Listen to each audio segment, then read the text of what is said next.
Good morning, viewers. My name is Okokoyo. Thank you for joining.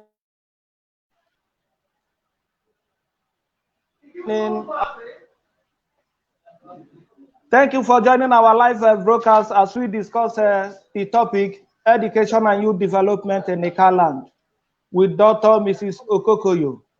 Welcome, madam. Thank you, Ewere. May we meet you, madam? May we meet you? Okay. Hello, ma. Who is Dr. Mrs. Okokoyo? Ewere, thank you. Dr. Mrs. Okokoyo is a lady from Alehame in Agbo, in the Kasat local government area of Delta State. She gained employment into the College of Education in January 1993 as lecturer 3, and she rose from the rank and file and became a chief lecturer in 2011. She has occupied several administrative positions in the college, and she is the current Dean of School of Education, Agbo. Thank you very much, ma. So, how do you define the concept of education for us? Okay. From my own perspective, education is the process of preparing an individual for life experiences.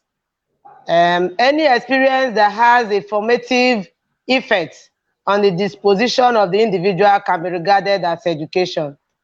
Education is also seen as the process of acquiring knowledge, skills, values, attitudes, belief that will enable the individual to function adequately within the society. Let me also say that education could be formal, it could be informal, and it could be non-formal. And even in our formal system, you can also find informal and non-formal education.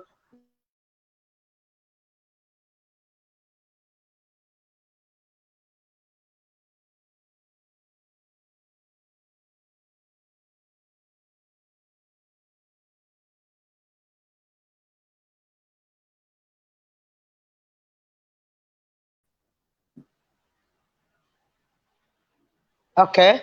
Are you hearing me now? Hello?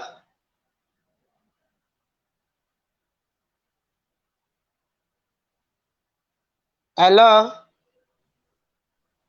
Go ahead, madam. Okay. Like I was saying, I was a boarding student. And when we were in school, we were taught, for example, when we go to refectories, we were taught how to use our cutlery. We were taught how to dress decently. We were taught how to respect our elders. These fall under informal education. And even while we were still in school, we had courses like home economics, where after the theoretical aspect, we were taken to the laboratory and we were taught how to bake, how to sew, how to knit, and the male were taught woodwork. And that is part of non-formal education. What I'm saying in essence is that the school system is all encompassing. You have both the formal and you can also find non-formal and informal within the system. Okay. Thank you very much. Now, who is a youth? Since we are discussing the concept of education and youth development, who then is a youth? The African Youth Charter recognizes people of the ages between 15 and 35 as youth. But the Nigeria National Youth Policy of 2001 sees the youth as people between the age range of 18 and 35. But we know that within our rural settings, There are persons or males that are up to 40, 45 that are still classified as youths. So maybe the age is a state of the mind, but ordinarily, the Nigeria National Youth Policy of 2001 defines the youth as comprising of all young people between the ages of 18 to 35 years. Okay.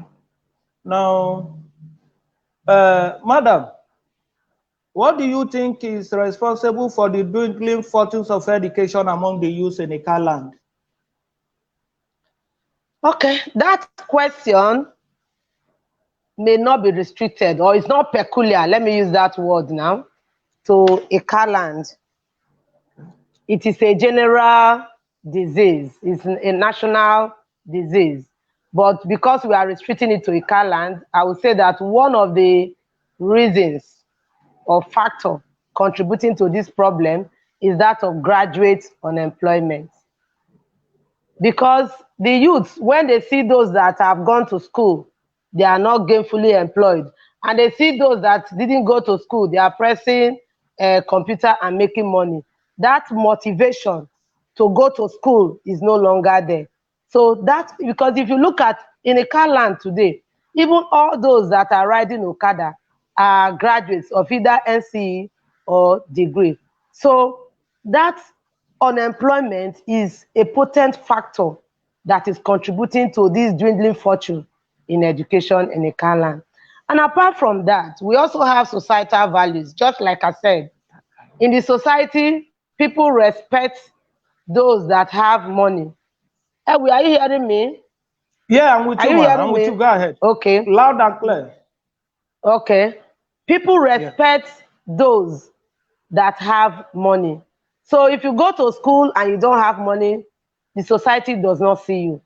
So because of that, the children that we have no longer look at school as something that they want to go to, because even when you don't go to school, you see people, they are not educated, they are the young ones, they are not in school, but you see them driving flashy cars. And that is why another potent factor that is contributing to it is that of negative stereotype. Negative stereotype, which is also connected to peer group influence. I see my friend driving a G-Wagon, and this my friend is just about 18 years. Then I now want to go to school, that I'm seeing people that have gone to school and they are unemployed. I will now go and meet my friend. What did you do to make this? And my friend will initiate me, and I get. That is, it becomes a chain thing. So that negative stereotype is one of the problems. Then we also have the issue of the failure of our educational system to be able to produce those that have skills that can be self-employed. That is one of the challenge that we find today. People graduate from schools, everybody is waiting for white collar job. Everybody is waiting for government to employ them because the certificate they have is paper certificate. The skills are not there for them to be able to be self-employed. So that is another issue. Then we also have the issue of insufficient funding, which of course, you know, if the schools are properly funded, then they will be able to execute the policies. They'll be able to have programs to make the products to have skills that can enable them be self-employed. So because of the shortage or paucity of funds, these policies or programs in the schools are limited. So these are some of the factors that I feel are responsible for the dwindling fortunes of education in a land. So, in a nutshell, now, this has taken us to the concept of education is a scam. Do you believe on that? I don't believe that. You know, what is a scam? A scam is something that is deceptive. You know, is a trick that you use in cheating somebody out of something. And the educational system is not deceptive. Even though we have challenges, it's not deceptive. It is real. If you look at the noble aims and goals as stipulated in our national policy on education, you see that the goals of education are real.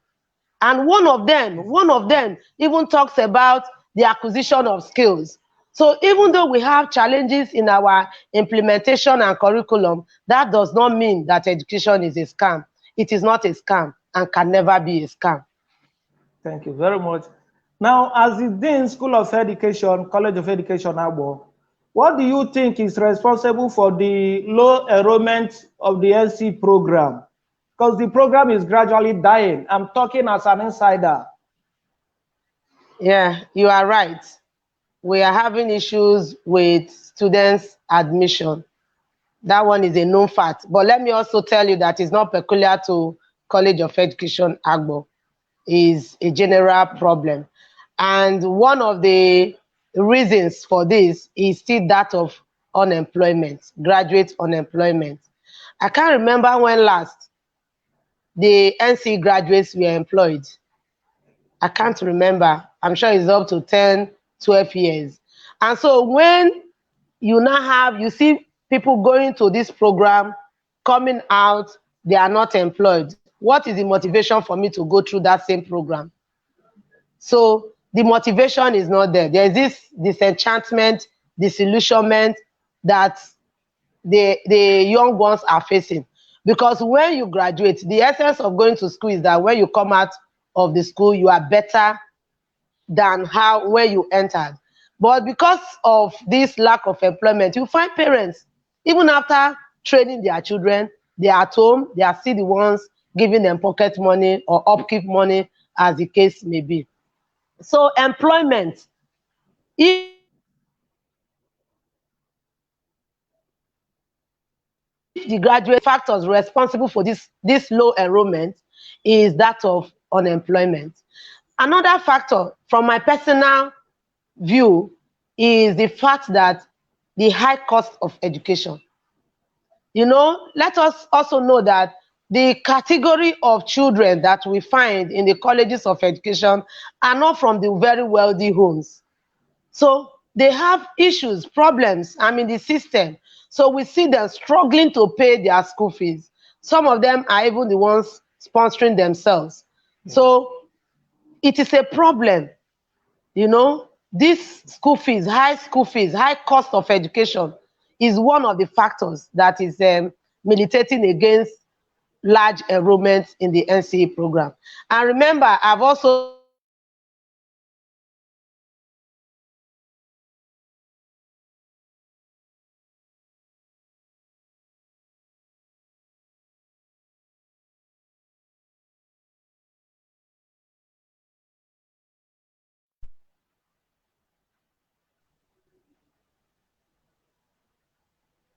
Edwin, are you hearing me? Yeah, I'm with you, man. I'm with you. Okay, but it cut off before. Yeah, it's okay. Network. Go ahead. Okay. So I was saying that another contributory factor is that of societal values. Okay. Is a potent factor. People no longer see the NC program as viable. If I can go through the degree and it's the same 4 years, then I now go through the NC program 3 years, and it's the same qualification they use the entry. So that entry qualification for the NC is the same thing with entry qualification for degree. So why will I stay 3 years with the NC program and 4 years is for degree? So I would rather go to the degree. That is why you find that the admission for the degree is far higher than that of NC. So unemployment, high cost of education, societal values, these are the major factors responsible for this low enrollment. Okay. So in that note now, may I be right now to conclude that something is wrong with our educational system? Of course, from a personal perspective, I feel that our educational system needs to be re-engineered, to accommodate skills that can make the students to be the products to be self-employed when they finish. The NC program per se, the NC program will produce only teachers. So the government has reintroduce, or let me say the school, our school here, if you remember, or if you Yes, know, yes, I know you know it, yes, we have yes, the entrepreneurial department, which of course yes. is now taking care of the non-formal education, where the students are supposed to acquire skills before leaving the school, so that if they don't have white collar job, they can now be able to do one or two things to sustain themselves.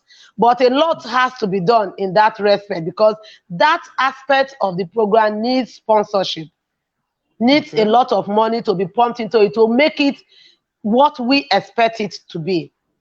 So we okay, need adequate funding for that non-formal part of the education to make it functional, so that students can benefit maximally. So in a nutshell, yeah, we need re-engineering. We need to look okay, into the curriculum of our educational system and make it okay. so that students can actually acquire skills, not paper certificates that will make them to always depend on the government for white collar job. Okay. So this now will take us to the next question. As the dean, as an insider in the College of Education system, what is your view about the agitation for the upgrade of College of Education AGBO to a full-fledged university? In my personal opinion, I believe it's long overdue. So throw more light on that, ma. Yeah, I feel that yeah, we is this is the right time for this school to be turned into a full-fledged university. If you are an insider, like you rightly said, Yes. we have the capacity to run a full-fledged university. I think Yes. College of Education Agbo, I can boast of that, has the highest number of PhD holders amongst other sister colleges of education. Wow. The human resources, yes, the human resources are there. The infrastructural facilities are equally there. So we are fully prepared.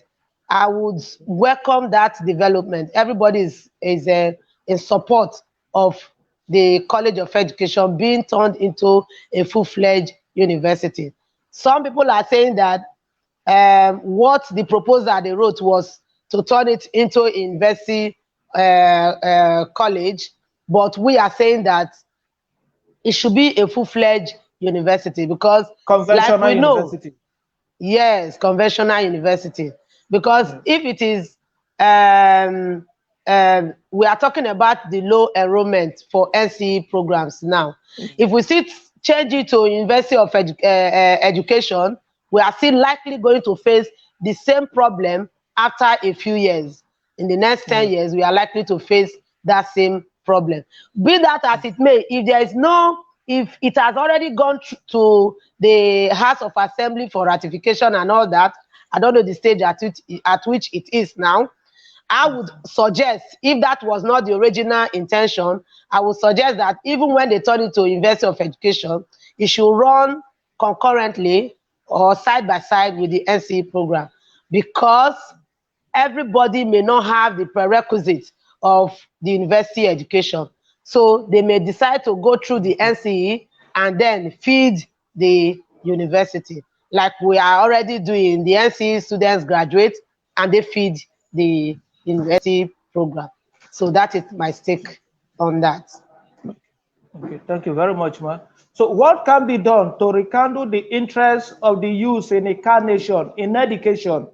Because so many of them are roaming the street, they still believe that education is a scam, which is very, very unfortunate.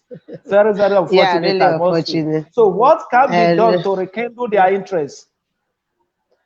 okay, like I had said earlier on, the problem we are facing, why the youth no longer see education as something worthwhile, is because of these educated, unemployed youths. There are so many.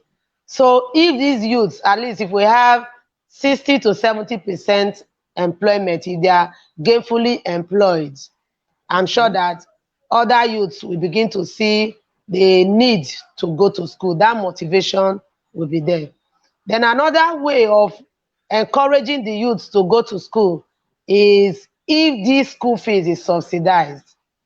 Okay. In advanced countries, the subsidizing of schools or cost of education is not borne by the government alone.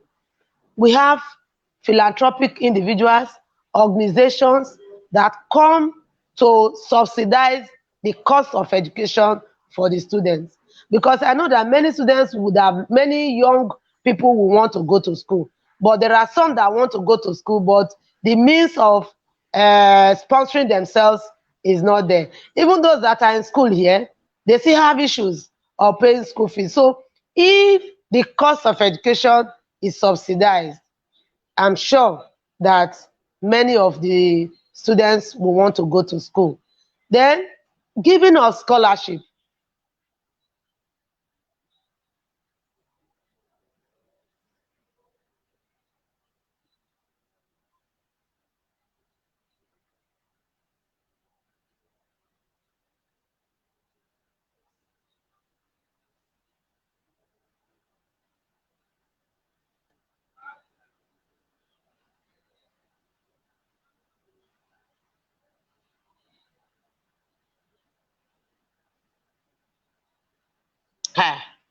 Network.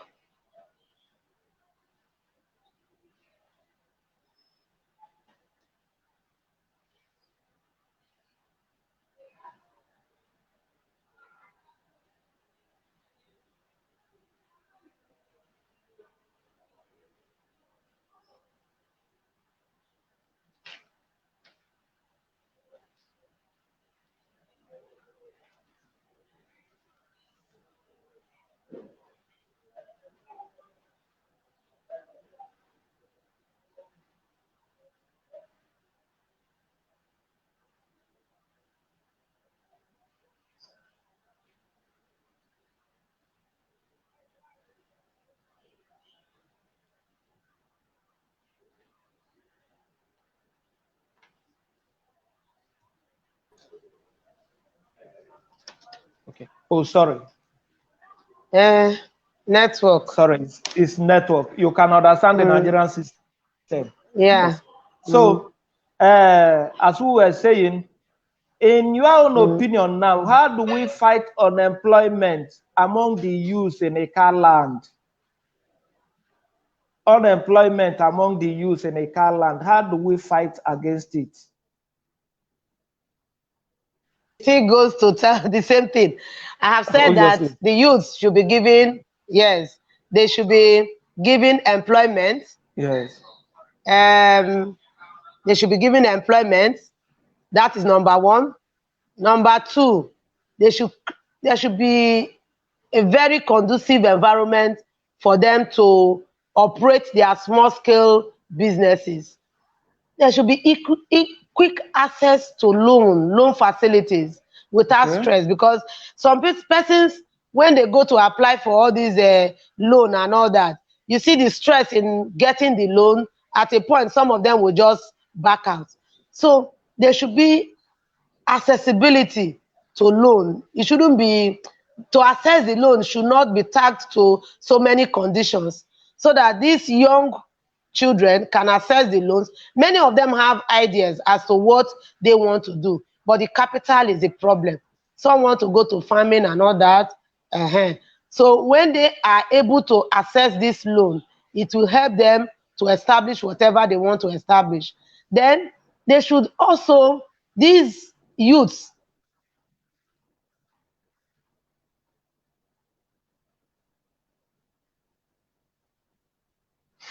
if should not be hello. Hello, I'm with you. Go Hello. ahead, man. Go ahead. Okay. So we are looking at how we can tackle the unemployment issue. Yes, Then another way of doing that, like we said before, our educational system, the curriculum needs to be reorganized, re-engineered, so that people that, when you have a system that cannot market its products, the system is a failure. So if the graduates from our schools cannot be productive, then it means that the system has failed us. So we need to have an educational system that is functional, that can enable these children to acquire skills that will make them to be independent. They are no longer going to depend on government for job. The skills they acquire while they go through the system will now equip them to face whatever they want to face in the society, and they will become gainfully employed. So these are the various ways by which we can reduce this unemployment to the barest minimum. Yeah. So we are saying in a nutshell that everybody needs a skill. Definitely. Definitely. If you don't have a skill, then it means that you cannot survive in the system. If you don't have a skill, then you are a liability. If you don't have a skill, you have to depend on people. One way or the other, you need skills. Even in the one of the aims and objectives of our educational system as stipulated in the National Policy on Education is acquisition of relevant skill. So you have to acquire skills that will enable you function within the society. Everyone needs the skill. Whether you go to, you need it for you to survive in the society. Otherwise, you will be a liability to the society. Exactly. And nobody wants to be a liability. At all. Nobody. Yes, nobody at all. So do you think, talking about youth in a car nation, do you think that the government of the day is doing enough for them? Elwie, you know that enough, that word enough is relative. Okay. Is relative. What is enough for you may not be enough for me. So I know that the government is doing so much in terms of youth empowerment. Especially if you look at the SMART agenda, you will find that there are lots of programs for youth empowerment. But whether it's enough is the issue. Because when you say enough, it means that at least 70 to 80% of the youths are gainfully employed, whether it is government employment or personal or private employment. So if you say enough, you know, we are Oliver Twist. We know that there are programs that have been put in place for youth empowerment, but we still need more because we still have lots of our youths that are still not doing anything, even when they have skills and they have certificates that they have acquired over time. So the government is doing well, but we still want more. Okay. So still on the youth matter, what can we do or what can be done to reduce the intake or the abuse of drugs among the youth in a car land? This thing is definitely killing them. It's killing them seriously. Exactly. So what can be done to reduce it? Okay. Thank you for that question, because I always say that when you talk about drug abuse, it is better to tackle the major cause of drug abuse, because if you don't tackle the major cause, then you are not solving the problem. It's just like you have cobwebs and you remove cobwebs without removing the spider. The spider will still make cobwebs to occupy the spaces where you have removed the cobwebs. So the drug abuse issue is a menace in the society. And part of the reasons or the contributing factor stems from the fact of depression. Some of our youth are depressed, and when they are depressed, they feel that going through the drugs will give them succor, and that is why many of them find themselves in that position. This drug abuse issue has rendered most of our youths hopeless. Some of them are like vegetables. Some of them are not useful to themselves, talk less of contributing to the development of their societies. So it's a global issue, is a problem in a car land, and it needs to be tackled. One way, like I said, and I've been saying, and I will still say, when the youths are gainfully employed, when I mean gainfully employed, it doesn't have to be only government employment. When they have something doing, because the English people say, an idle mind is the devil's workshop. But when you are busy doing something, you will not even think of all these irrelevant things. So first of all, our youths have to be gainfully employed, whether by government or through their own private sector businesses. They have to have something to do, so that when they are doing that thing, they will not fall into depression. A lot of our youth, especially those that have gone to school and there is no job, they are still at home, their parents are still giving them pocket money. So when they can no longer cope, what do?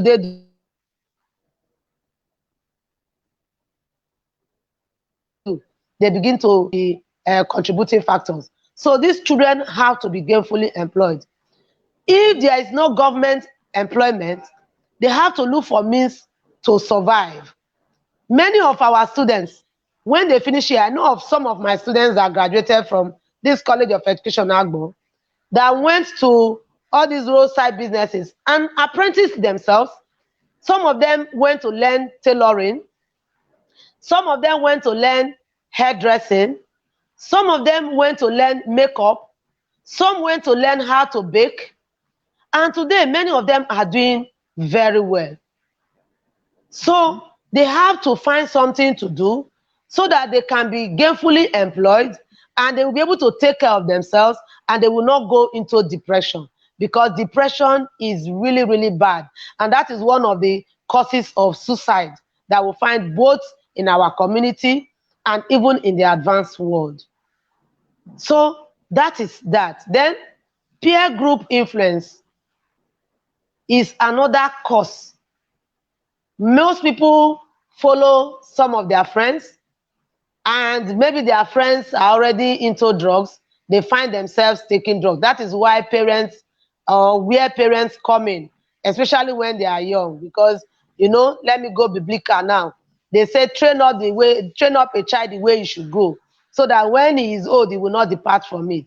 Because I'm sure that if we parents at that earlier stage, we take our time to take care of these our children, observe them, observe the friends they keep, because once they are involved in this drug abuse, it takes the grace of God to be able to rehabilitate them completely, because many of them, after a period of time, they still fall back to it. So it is better to prevent it than to begin to talk about solving it.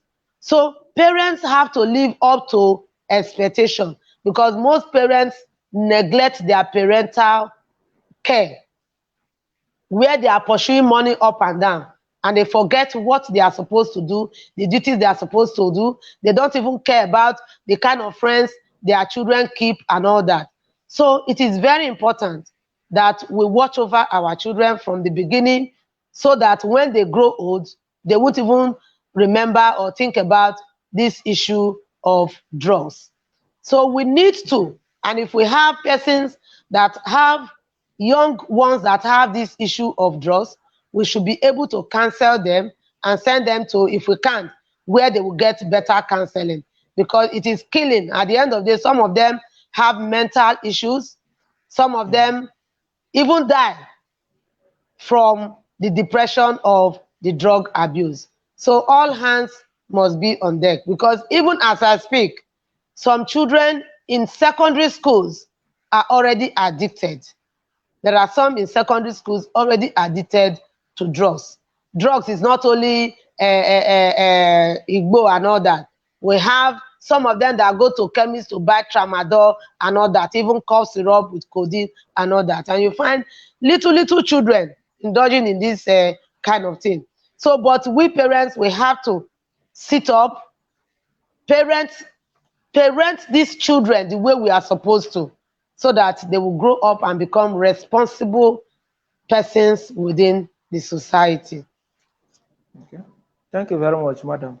Another issue that I need your response from is this issue of illegal migration through the Libyan route. The thing is a big issue again in a car nation. So let's have your view on that, ma. Okay, well, I'm still going to talk about the reasons why some of them migrate.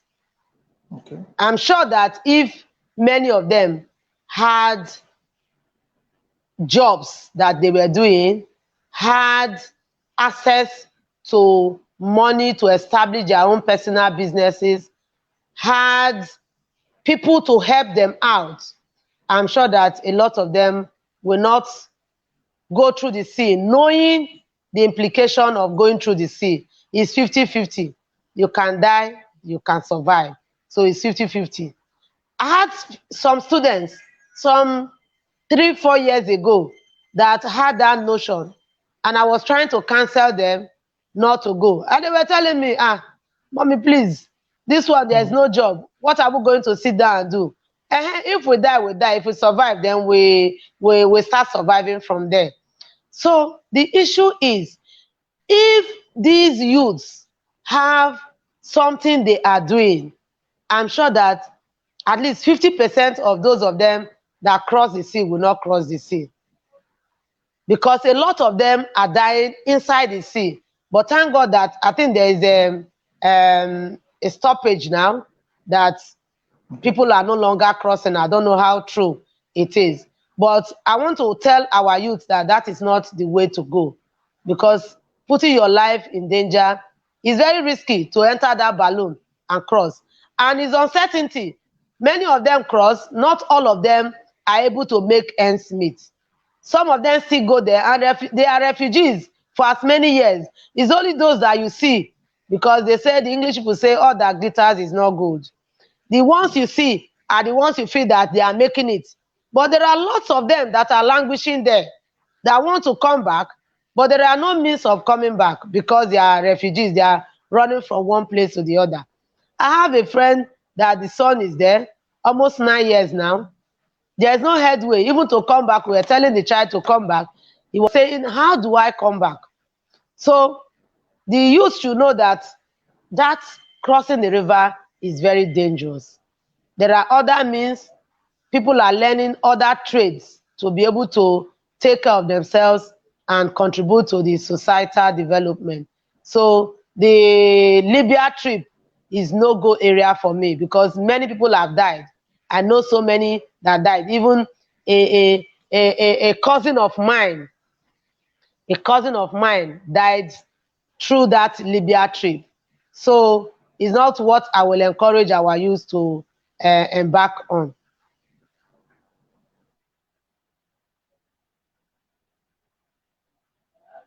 Hello?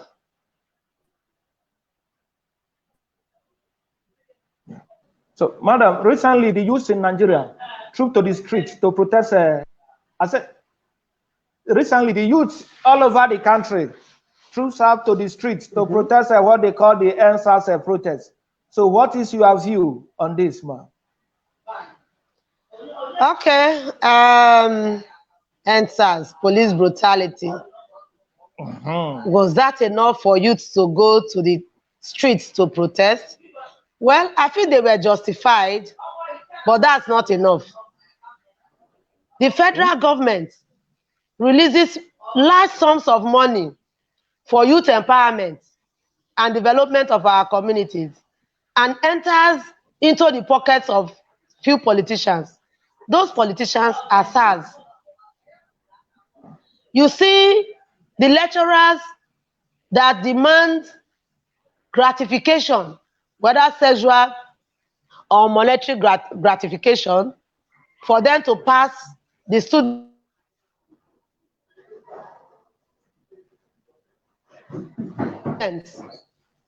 Those lecturers are SARS.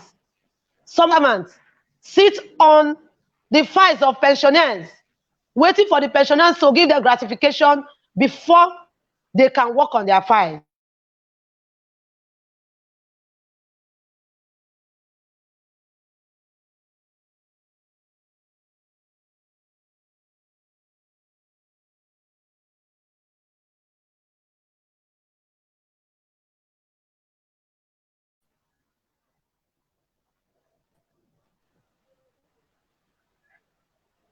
Hello?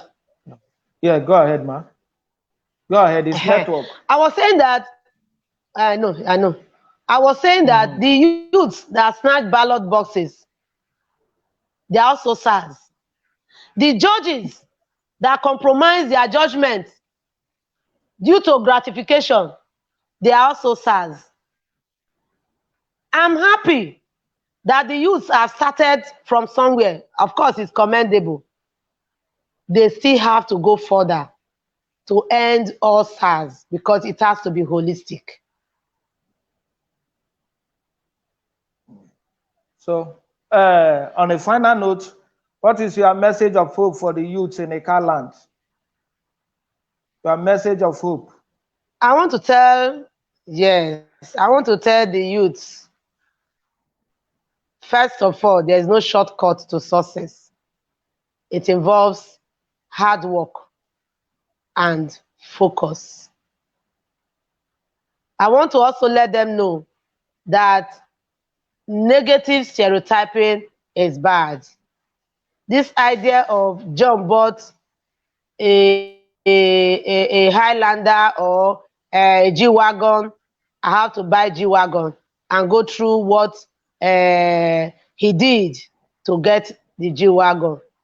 Everybody in life has his own life questions. If you answer another person's life questions, you will fail. So you have to answer your own questions. They should go to school. School is good. There's no scam in education. Education is important. They should go to school, acquire the necessary skills, and be gainfully employed. Even if you don't get employed today, tomorrow you will definitely get employed. That is my message of hope to the youths of Eka land. Thank you very much, Dr. Ms. Okokoyo. You have performed wonderfully well. We hope to have you next time again. Thank you very much. With all pleasure. So thank you, man. So my viewers up there, thank you very, very much for being with us. I remain your host, Ewere Okonta. Please don't forget to like, comment, and subscribe at our YouTube page, YouTube channel, Ewere Okonta TV. So bye for now. Thank you very much. Bye.